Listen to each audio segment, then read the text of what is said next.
Right now, let's bring in Josh Lederman, the fellow at the Center for International Security Studies at Princeton University, focusing on global affairs and national security. And Bryn Tannehill, retired naval aviator. She also served as an Iran analyst in the Naval Reserve. Welcome to you both. So, Josh, you first here. There appears to be a lot of talk from the White House that a deal is near, and yet no agreement seems close. So where does the truth lie in all of this back and forth?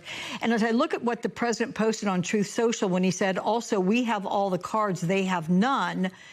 You know, Inzamam's description of Tehran that we just heard there, the skyrocketing prices, you know, food, medicines, and otherwise, is Donald Trump right that because of the blockade, Iran doesn't have any cards right now? Well, clearly, Alex, this is a power play by the Trump administration to try to project that they have all the leverage here and that Iran needs a deal right now more than the U.S. does. If you look at the fact that the Iranian foreign minister had already gotten on a plane heading to Pakistan, this is clearly an embarrassment for the Iranians and it's an embarrassment for the Pakistanis. But the very fact that negotiations are taking place or are being sought is evidence of the fact that the U.S. doesn't have all the cards here, or else it simply would be able to coerce Iran into succumbing to U.S. conditions to end the war. The Iranians have a lot of cards, as we've seen from the fact that they've been able to totally disrupt the global economy and particularly energy movements. And the Iranians, frankly, know it. That is the reason that they are holding such a firm line on their nuclear program and other conditions that they have required. And so there is ample evidence at this point that a deal, at least a diplomatic one, is not very close. And the fact that we're now talking about whether the Russians can play a significant role in this, I think is evidence that the global community may be losing a lot of confidence that negotiations between the Iranians and the Americans, even indirect, are going to be the solution to this crisis.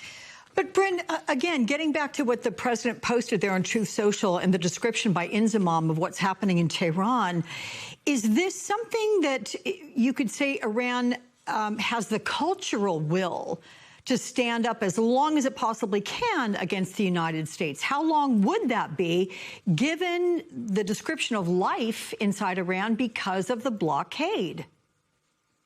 So it's difficult to judge how long this can go on. But my estimation is that Iran can endure this longer than the U.S. can. Right now, the calculus between the White House and Iran is both sides believe that they can outlast the economic effects of the dual blockades longer than the other. History suggests that democracies like the U.S. Are worse at enduring economic pain points and protracted conflicts than countries that are not democracies.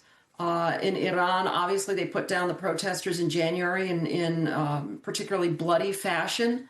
In cases of North Korea, we saw up to 2 million people die of famine 20-something years ago. During World War II, 85% of the men born in 1923 weren't alive by 1946. Because Iran is not a democracy, they can suppress dissent and they can endure pain points probably better than the United States can, where upcoming midterm elections are going to be putting pretty heavy pressure on Republicans to get gas prices back down and mitigate the economic effects of the blockade. So, Bryn, the president posted about a new focus on clearing explosive mines from the Strait of Hormuz, and the Washington Post quotes 3 U.S. officials saying the Pentagon told Congress in a classified briefing clearing mines could take 6 months.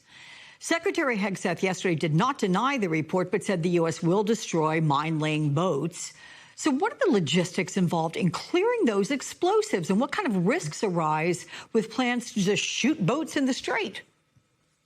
So after the war in Iraq in 1991, it took 51 days to clear out the mines just out of basically Kuwaiti waters in the area around Basra. That's a pretty small area compared to the entire strait. So 6 months seems like a reasonable proposition if there's a wide distribution of the mines. Going in, as long as no one is shooting at you, demining operations are slow, painful, meticulous, and require intense effort from quite a number of vessels. And you can see based off of the graphic you have displayed that there is a pretty big area.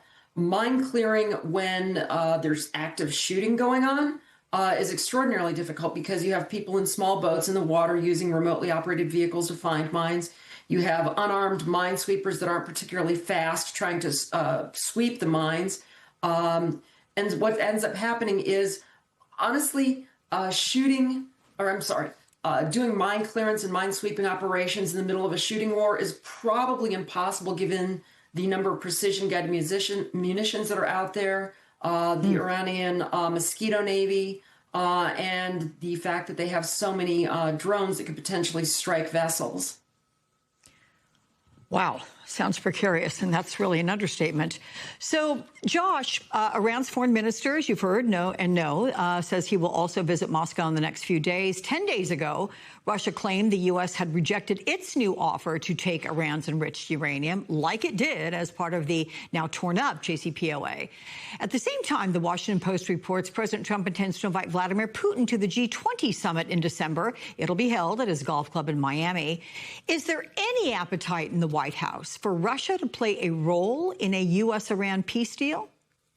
So far, it doesn't seem like there is. And let's be clear, the Russians are not committing an act of charity here by saying that they would be happy to take the Iranian highly enriched uranium stockpiles. They clearly have an interest in continuing to be a major player in the Middle East. That is longstanding priority for President Putin's administration, as we saw from Syria and other conflicts. The Russians have been fairly close to Iran, certainly much closer than the U.S. has ever been. But the fact of the matter is there is a problem here that needs to be solved. Where is this enriched uranium going to go? And who is actually going to conduct the monitoring in Iran that would make any kind of future deal on their nuclear program credible? Now, one of the ironic facts is that back in the days of the Obama-era nuclear deal, U.S. officials told me that the Russians actually played a fairly constructive role in that deal, getting that over the finish line.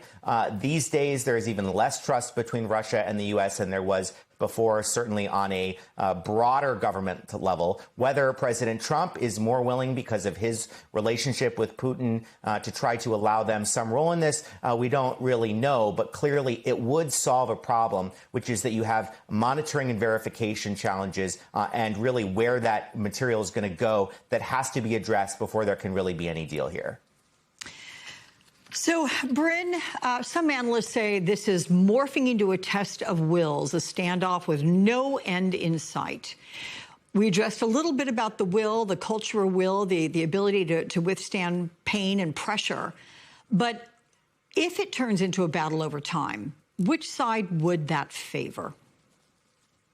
Like I said before, I think personally, and this is my opinion, that it favors Iran because their leadership can't be pushed out based off of dissatisfaction with the economy easily, whereas the U.S. still has elections and they still matter, and that will influence the decisions being made by U.S. politicians. Additionally, it's worth noting that in this standoff diplomatically, there have been some fracturing between moderates and hardliners, and it appears right now that the hardliners who are insistent on maximalist demands have prevailed at this point, and they will be dictating terms.